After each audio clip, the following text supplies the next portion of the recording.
Assalamualaikum warahmatullahi wabarakatuh. Perkenalkan, nama saya Dewi Francisca Memonto, kelas B dengan NIM 2214218083. Baiklah, di sini saya akan menjelaskan apa itu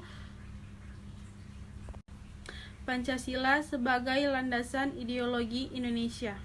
Ideologi negara secara lebih luas adalah visi atau arah kehidupan berbangsa dan bernegara di Indonesia. Visi tersebut adalah terwujudnya kehidupan yang menjunjung tinggi ketuhanan, nilai kemanusiaan, persatuan, kerakyatan, dan keadilan.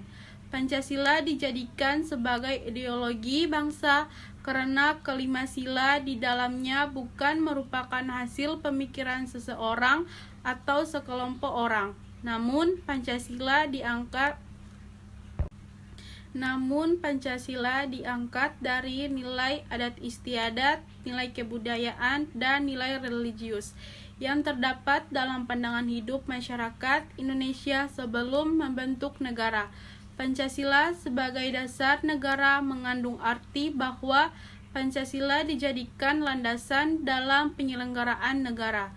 Pancasila sebagai dasar negara berarti bahwa seluruh pelaksanaan dan penyelenggaraan pemerintah harus mencerminkan nilai-nilai Pancasila dan tidak boleh bertentangan pada Sidang PPKI 18 Agustus 1945.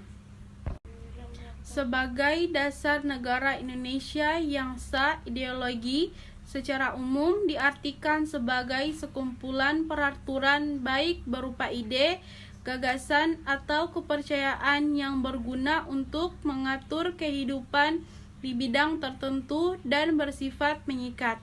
Pancasila merupakan landasan ideal bangsa Indonesia.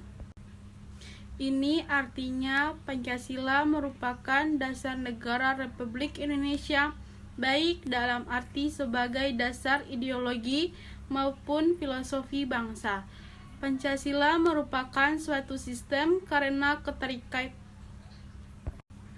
Pancasila ditetapkan sebagai dasar ideologi negara Indonesia bersamaan dengan penetapan rancangan pembukaan dan batang tubuh Undang-Undang Dasar 1945.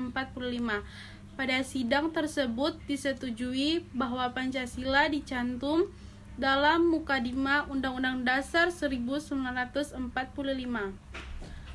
Arti penting Pancasila sebagai dasar negara adalah Pancasila menjadi pedoman bagi masyarakat Indonesia.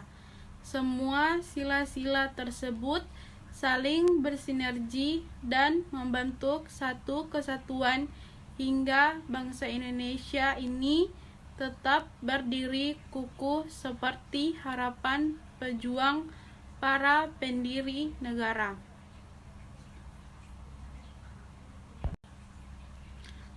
Terdahulu, dasar kehidupan bersama di Indonesia adalah Pancasila. Kita selalu melandaskan Pancasila dalam melandaskan segala apapun. Tetapi, apakah kalian pernah berpikir untuk menggantikan Pancasila dengan yang lain? Apakah Pancasila penting bagi kehidupan kita? Apa yang terjadi bila Pancasila tidak pernah dirumuskan oleh Insinyur Soekarno? Apa yang terjadi jika kita tidak menjadikan Pancasila sebagai landasan kita untuk hidup berbangsa dan bernegara? Pancasila pertama kali disebut dalam sidang pertama BPUPKI yang berlangsung pada tanggal 29 Mei hingga 1 Juni.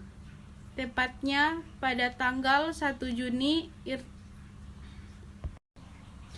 Insinyur Soekarno memperkenalkan 5 sila yang terdiri dari kebangsaan Indonesia, internasionalisme, dan peri kemanusiaan, mufakat atau demokrasi, kesejahteraan sosial, dan ketuhanan yang Maha Esa. Maka lahirlah Pancasila. Meskipun saat Orde Baru sempat disalahgunakan, tetapi pada zaman sekarang Pancasila digunakan oleh masyarakat Indonesia sebagai landasan dalam berkehidupan, berbangsa, dan bernegara. Masyarakat Indonesia sadar bahwa Pancasila itu sangat penting. Mereka mengimplementasikan Pancasila ke dalam kehidupan sehari-hari. Sila pertama, ketuhanan yang Maha Esa. Dalam kehidupan sekarang, setiap masyarakat Indonesia dijamin kebebasan dalam menjalani kepercayaan masing-masing. Masyarakat kini dapat menjalani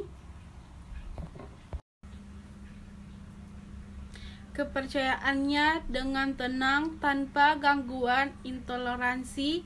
Di sila ini, masyarakat juga diminta agar tidak menistakan agama lain dan harus menjunjung tinggi kerukunan umat beragama antara satu dengan yang lain. Sila kedua, kemanusiaan yang adil dan beradab. Di sila ini, semua warga negara Indonesia memiliki hak yang setara dalam pemenuhan kesejahteraan. Selain itu, juga kesetaraan dalam kehidupan yang layak, hal politik, hukum, dan semua hal yang teratur di undang-undang tanpa melihat suku dan ras. Warga negara Indonesia tersebut. Sila ketiga, Persatuan Indonesia. Di sila ketiga ini, semua warga negara Indonesia tidak boleh melakukan aksi-aksi yang dapat meregangkan persatuan dan kesatuan negara kita, seperti melakukan tindakan terorisme, toleransi, gerakan separatisme, dan hal-hal yang serupa. Sebagai warga negara Indonesia yang baik, kita harus menjaga keutuhan negara kita. Kita harus menghindari tindakan-tindakan yang dapat memecah belah. Demikian penjelasan dari video saya. Jika ada salah kata, mohon dimaafkan. Wabillahi taufiq wal hidayah. Wassalamualaikum warahmatullahi wabarakatuh.